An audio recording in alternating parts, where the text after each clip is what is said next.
Cimeira da NATO junta líderes mundiais em Madrid e dá as boas-vindas a Suécia e Finlândia na aliança militar. Volodymyr Zelensky quer Rússia fora do Conselho de Segurança da ONU. Líder ucraniano diz que o terrorismo não pode ficar impune ao nível de Estado. Referendo consultivo sobre a independência da Escócia, o governo escocês propõe um referendo a 19 de outubro de 2023. A elite política mundial está reunida hoje e amanhã em Madrid para a Cimeira da NATO. As boas-vindas foram dadas pela Casa Real Espanhola, que acolheu os participantes com um jantar de gala na véspera do início dos trabalhos. Filipe VI lembrou que a última vez que o país acolheu a Cimeira da Aliança Atlântica foi em 1997 e que aí se deram os primeiros passos para o alargamento, com os convites a Hungria, Polónia e República Checa. Agora chegou a vez de Finlândia e Suécia, que serão formalmente convidados a juntar-se à organização militar.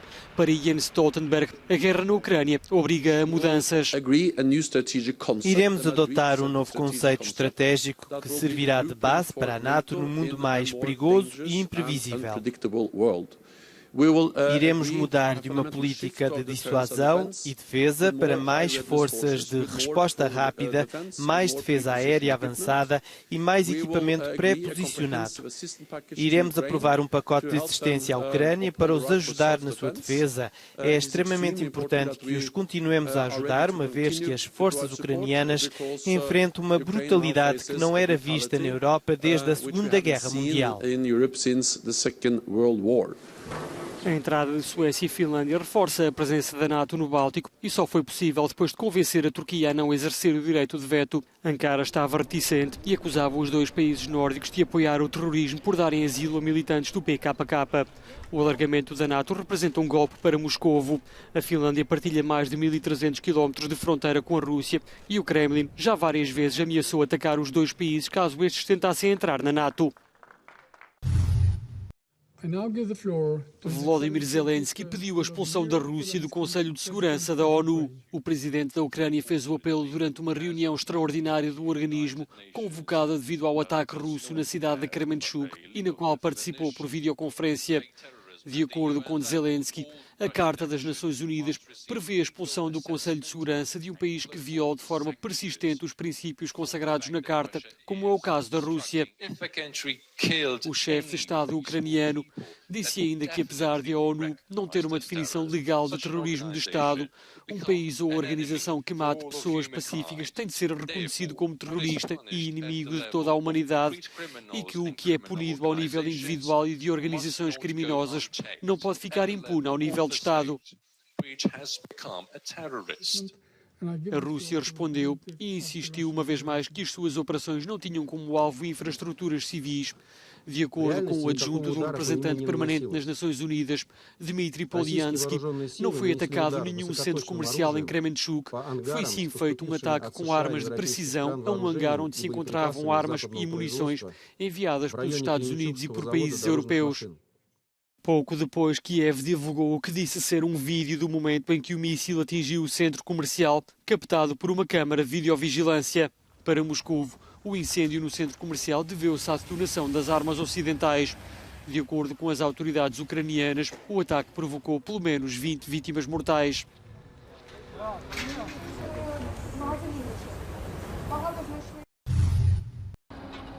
Na Ucrânia, cerca de 40 pessoas continuam desaparecidas, na sequência dos ataques russos com mísseis que atingiram esta segunda-feira um centro comercial em Kremenchuk, no centro do país. Muitos ucranianos conseguiram fugir, como é o caso de Daria.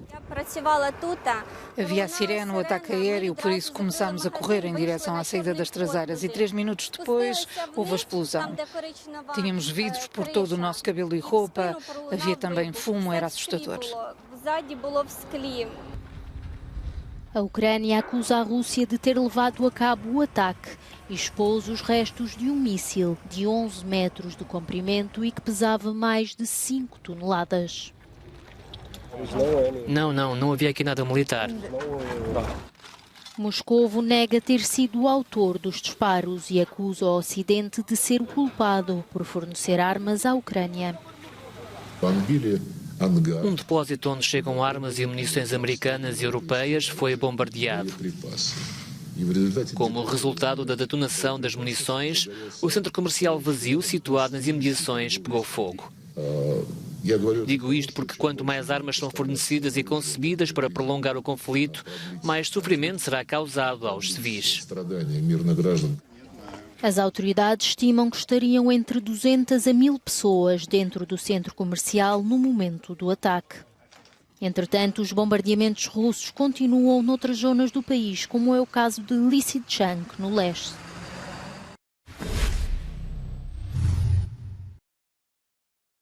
Há vidas em jogo com a guerra e com as alterações climáticas. O antigo secretário de Estado norte-americano, John Kerry, pediu na Conferência dos Oceanos que decorre em Lisboa ambições, ações concretas e necessidade de ligar os oceanos à redução de emissões. Mas antes deu um recado aos líderes mundiais. Enquanto as ações da Rússia na Ucrânia são repreensíveis, não podemos permitir nenhuma das desculpas que coloquem a Ucrânia no caminho do trabalho que temos de continuar a fazer esta semana. O ambiente e o clima não pararam devido à invasão.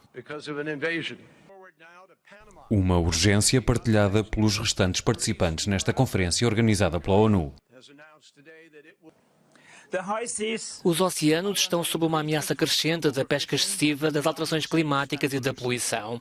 É por isso que temos de concluir rapidamente o robusto tratado para a gestão dos oceanos baseado na pesquisa e na ciência. Neste segundo dia da Conferência dos Oceanos, debateu sobretudo a economia sustentável e a conservação dos ecossistemas marinhos. Conscientes de que é muito difícil chegar a um acordo mundial, os representantes dos vários países aqui presentes na Conferência dos Oceanos pedem que, de forma autónoma, os governos comecem a tomar medidas urgentes para salvar os oceanos. Sérgio Ferreira de Almeida, em Lisboa, Portugal, para a Euronews. O próximo referendo pela independência da Escócia já tem data, 19 de outubro de 2023. A primeira-ministra do país fez o anúncio ao Parlamento Regional e avançou as condições em que será realizado este referendo consultivo. O projeto de lei afirma que a questão no boletim de voto deve ser tal como era em 2014. Deve a Escócia ser um país independente? Finalmente, o projeto de lei inclui a data proposta para a realização do referendo. De acordo com o claro mandato do governo, trata-se de uma data dentro da primeira metade deste mandato do Parlamento. Posso anunciar que o governo escocês propõe que o referendo da independência se realize no dia 19 de outubro de 2023. Londres opõe-se à realização de um referendo sobre a independência e recorda que em 2014 55% dos eleitores apoiaram a permanência no Reino Unido. Com base nessa votação, o primeiro-ministro britânico, Boris Johnson, afirma que um referendo deste tipo só pode acontecer uma vez em cada geração. O governo jordano promete uma investigação exaustiva às causas da explosão que na segunda-feira matou 13 pessoas e deixou feridas cerca de 260 no porto do Mar Vermelho de Aqaba. Entre os mortos há 5 cidadãos estrangeiros. Entre os feridos que foram visitados pelo primeiro-ministro esta terça-feira, há numerosos cidadãos asiáticos. O acidente ocorreu quando uma grua que carregava tanques de cloro no navio deixou cair um deles, causando uma enorme explosão de fumo amarelo tóxico. As causas do acidente são ainda desconhecidas.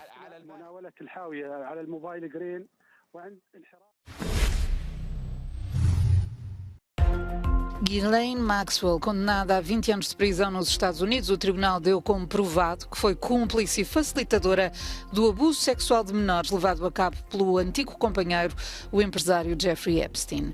A sentença de terça-feira foi o culminar de uma acusação que detalhou como Epstein e Maxwell usavam a influência para angariar e explorar várias jovens vulneráveis.